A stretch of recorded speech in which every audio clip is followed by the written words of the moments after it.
Hello friends, good morning. Welcome to my channel. আমার চ্যানেলে তোমাদের সকলকে স্বাগত জানাই। তো কেমন আছো তোমরা সবাই? আশা করছি তোমরা সবাই খুব ভালো আছো, আমরাও সবাই খুব ভালো আছি। তো দেখো, সকাল সকাল স্নান করে আমি চলে এসেছি রান্নাঘরে। আমার ছেলে স্কুল যাবে, সেজন্য বসাতে এসেছি রান্নাঘরে সকাল সকাল।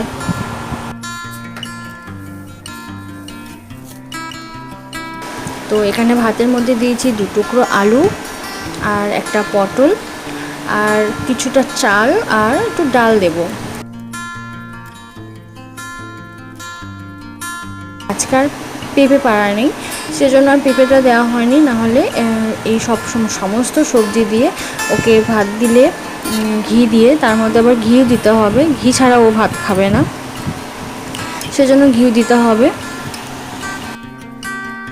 তো দেখো, এখানে সমস্ত কিছু ধুয়ে নিয়েছি আমি, আর এই কুকারের মধ্যেও দিয়ে দিয়েছি, আর কুকারটাকেও বসিয়ে দিয়েছি, গ্যাসও জ্বালিয়ে দিয়েছি। তো এখন ভাতটা হতে থাক ওদিকে, তারপরে আমি একটু করে নেবো হচ্ছে আলুর তরকারি। তো এদিকে দেখো আলুর তরকারিও বসিয়ে দিচ্ছি, আর এই লাইটারটা না খুব ডিস্টার্ব করছিলো, সেজন্য ওই যে ঘষে নিচ্ছিলাম একটু, যাতে ঘষে নিলে কী হয়, অনেক সময় জলে ভালো, কিন্তু আবার দেখছি জ্বলছেও না মাঝে মাঝে। তো সেই জন্য, আর এদিকে আমার ভীষণ গরমও লেগে গেছে, যেহেতু চুল ছাড়া আছে, সেজন্য চুলটাকে একটু গুটিয়ে নিলাম। ওইদিকে গেছিলাম হচ্ছে খুন্তি আর সাঁড়াশি আনতে। খুন্তি আর সাঁড়াশি যেহেতু এখানে ছিল না, বাসন ধোয়ার ওখানেই ছিল, বাসন ধুয়ে যেখানে উপর করে রেখে দিই ওই ঝুড়িতে। তো ওই ঝুড়ি থেকে আমি এখন খুন্তি আর সাঁড়াশিটা নিয়ে আসলাম, আর এদিকে কড়াইটাও বসিয়ে দিয়েছি। কড়াইটা বসার আগে কড়াইতে তেল দেওয়ার আগে একটু ভালো করে শুকনো কাপড় দিয়ে মুছে নিলাম, কেননা ওই মাকড়সা জাল ডাল থাকতে পারে হয়তো, সেজন্য। যদিও সব কিছু ধোয়া পরিষ্কার। তো এখানে দেখো তেল দিয়ে 5 ফোড়ন দেবো, আর একটা কাঁচা লঙ্কা ফোড়ন দেবো, দিয়ে ওই সিম্পলভাবে, মানে যে 5 ফোড়ন আর কাঁচা লঙ্কা ফোড়ন দিয়ে আলুর তরকারি করবো, সেটা খেতে আমার ভীষণ ভালো লাগে। আমি ওতে আদা রসুন কিছুই দিই না, এই সিম্পলভাবে একটুখানি ফ্রাই করে নিই, ফ্রাই করে নেওয়ার পর ওই জল দিয়ে দিই। তো সেদ্ধ হয়ে গেলে ওই তরকারিটা ভীষণ ভালো লাগে, ভাত দিয়ে খেতেও ভালো লাগে আমার, আর মুড়িতে খেতেও ভালো লাগে। তো দেখো, সেই তরকারিটা আমি এখন করে নিচ্ছি।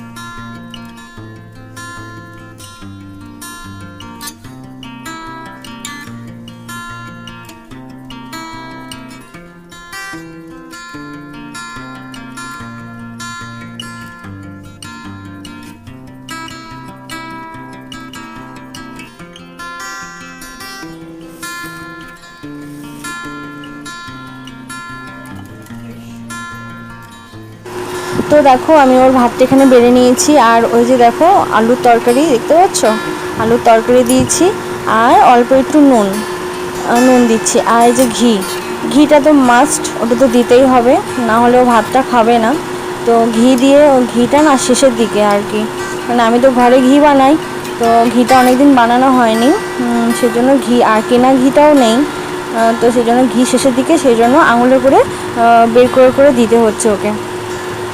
তো ঘি দিয়ে ওই সব রকম দিয়ে মেখে এখন ওকে ভাতটা আমি খাইয়ে দেবো, তারপর ও স্কুলের জন্য বের হবে। তো ভাতটা না ভীষণ গরম, প্রেশার কুকারের ভাত না সহজে ঠান্ডা হতে চায় না। এই ভাতটাকে ঠান্ডা করে এখন খাওয়াতে এখন আমার 1 ঘন্টা লাগবে ওকে, আর এত গরম ভাত তো হাতই দেবে না। তো দেখছো কেমন ধোঁয়া উঠছে। স্কুলে যাওয়ার সময় আমি ওকে খাইয়েই দিই, কেননা ভীষণ দেরি করে খেতে বসে, আর এত গরম ভাত, সেজন্য আমি আরও খাইয়ে দিই। চলো ওকে খাইয়ে দিয়ে আসি। তো ওদিকে দেখো, ওকে খাওয়ানো হয়ে গেছে, স্কুলের জন্য ওকে পাঠিয়ে দিয়েছি। তারপরে রান্নাঘরে এই যে দুপুরে রান্না করতে চলে এসেছি, যেহেতু গরম, যেহেতু সকাল সকালে রান্না করে নেওয়ার চেষ্টা করি সব সময়। আর এদিকে দেখো ভাতও হয়ে গেছে, আর বেসিনে দেখছো কত বাসন পড়ে আছে, সে বাসনগুলো এখন ধোয়া মাজা করবো। আর ওদিকে পটল ভাজা হয়ে গেছে। তো তো তারপরে এদিকে দেখো ওদিকে তরকারিতে কড়াইয়ে তো আমি তরকারি মানে দিয়ে এসেছি, হচ্ছে তরকারি, ওদিকে তরকারি হচ্ছে। আর আমি এদিকে ঘর দুটো যে মোছা হয়নি সেজন্য ঘর দুটো মুছে নিচ্ছি, কেননা ঠাকুরকে তো জল দেওয়া হয়নি এখনও, আর রান্না করতে করতে আরও লেট হয়ে যাবে। সেজন্য দেখলাম যে তরকারিটা হচ্ছে, তরকারির মতো হোক, আর আমি ততক্ষণ তরকারি যতক্ষণ হচ্ছে ততক্ষণ আমি ঘর দুটো আর বারান্দাটা মুছে নিই। তো তাই করছি, ঘর দুটো মোছা হয়ে গেছে, এখন বারান্দাটা মুছছি, মোছা প্রায় হয়েই গেছে। তো বারান্দাটা, ওই রান্নাঘরের বারান্দাটা মুছে নিলেই হয়ে যাবে। তো ঘর দুটো মোছা হয়ে গেলে আমি নাইটি চেঞ্জ করে নেব। আর দেখো নাইটি চেঞ্জ করে আমি ঠাকুরটাকে জলও দিয়ে নিয়েছি।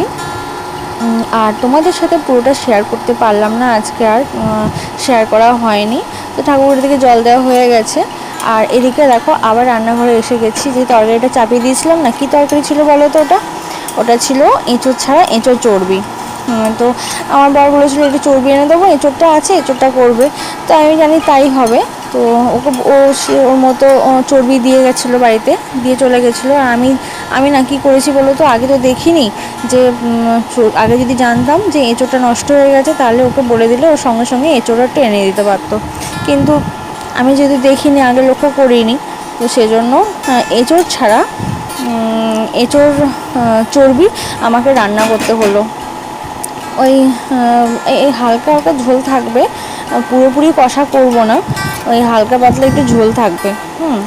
আর এদিকে দেখো এগুলো হচ্ছে আগের দিনের তরকারি, অনেকটা করে, মানে অনেকটা বলতে এইটুকু করে বেঁচে গেছিলো, তো সেটা বের করে নিয়েছি, গরম করে নেব আর কি। তো এদিকে হাঁড়িতে দেখো ভাত হয়ে গেছে, তখন তো দেখালাম যে ভাত হয়ে গেছে। আর ওই যে বেসিনে এক গাদা বাসন রাখা আছে সেগুলোকেও মেজে নেব। তো দেখুন এটা আরেকটুখানি ফুটতে দেবো ঢাকনা দিয়ে। তো এটা আরেকটুখানি ফুটুক। তো দেখো আমার এদিকে বাসনও মাজা হয়ে গেছে, বাসনগুলো মেজে নিলাম। আসলে ফোনটা না স্ট্যান্ড করতে পারছিলাম না, সেই জন্য আর কি ভিডিও করা হয়নি। তো ওদিকে বাসনগুলো ঝটপট করে মেজে নিলাম। আর এদিকে মোটামুটি ঝোলটা প্রায় হয়েই গেছে, জানো তো খুব টেস্টি হয়েছিল। একটু ছিল না তো কী হয়েছিল, আলুর সাথেও চর্বি একটুখানি ছিল না, চর্বিটা অনেকটাই ছিল, তো আলুর সাথে ও ঠিকঠাক ম্যাচ করে নিয়েছিল। মানে ও ঠিকঠাক ম্যাচ হয়ে গেছিলো, তো খারাপ লাগেনি, টেস্টটা ভালোই লেগেছিলো। কোনোদিন খাইনি এরকম করে আলু দিয়ে শুধু চর্বির ঝোল, মানে মানে কষাও নয় আবার খুব ঝোলও নয়, সেই রকম করেছি। আর পরে আমার ফোনটা না ভীষণ ডিস্টার্ব করছিলো, তার জন্য সব কিছু আমি ভিডিও করতে পারছি না। তো বন্ধুরা ভিডিওটা আজকের মতো এই পর্যন্ত, এখানে আমার খাওয়া দাওয়া হয়ে গেছিলো। তো আমার ভিডিও যদি তোমাদের ভালো লেগে থাকে তাহলে লাইক আর কমেন্ট করতে ভুলো না, লাইক কমেন্ট করে দিও, আর আমার চ্যানেলটাকে সাবস্ক্রাইব করে আমার পাশে থেকো। টাটা।